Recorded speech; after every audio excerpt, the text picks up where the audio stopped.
ketika kemampuan tak boleh terlihat. Ada momen-momen tertentu di mana aku sebenarnya bisa makan sendiri, bukan karena tubuhku tiba-tiba sembuh atau karena niatku lebih kuat dari biasanya, tapi karena kondisinya memungkinkan. Jenis makanannya tidak berhamburan, sendoknya bisa kugenggam dengan posisi punggung tangan menghadap ke atas lebih stabil. Piringnya cukup dalam atau berbentuk membendung. Dan aku sedang tidak kehilangan fokus, tidak terlalu lelah, dan tidak sedang merasa tertekan. Di saat seperti itu, aku bisa. Tapi ironisnya, justru karena bisa di satu waktu, aku takut terlihat mampu. Karena sekali aku terlihat mampu, maka akan muncul ekspektasi agar aku selalu mampu. Orang tidak akan melihat konteks dan syarat-syarat kecil yang membuatku bisa melakukannya. Yang mereka tahu, dia bisa kok kemarin, masa sekarang nggak bisa. Dan dari situlah kesalahpahaman dimulai.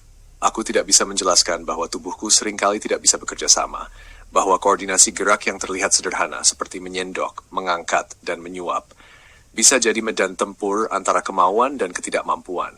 Lalu jika aku gagal, aku akan dianggap kurang niat, manja, atau cuma perlu dilatih.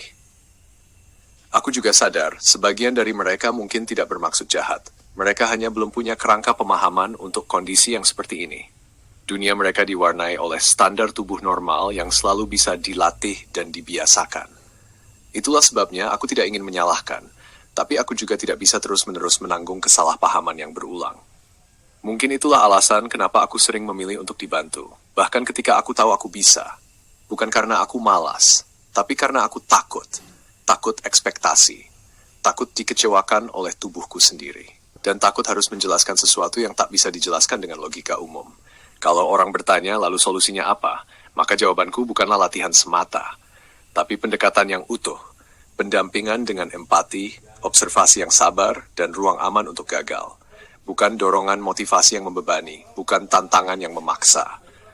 Aku butuh terapis atau pendamping yang bukan hanya tahu cara melatih, tapi juga tahu kapan harus berhenti dan mendengarkan. Yang tidak langsung menyimpulkan, tapi memberi waktu untuk tubuhku bicara dengan caranya sendiri.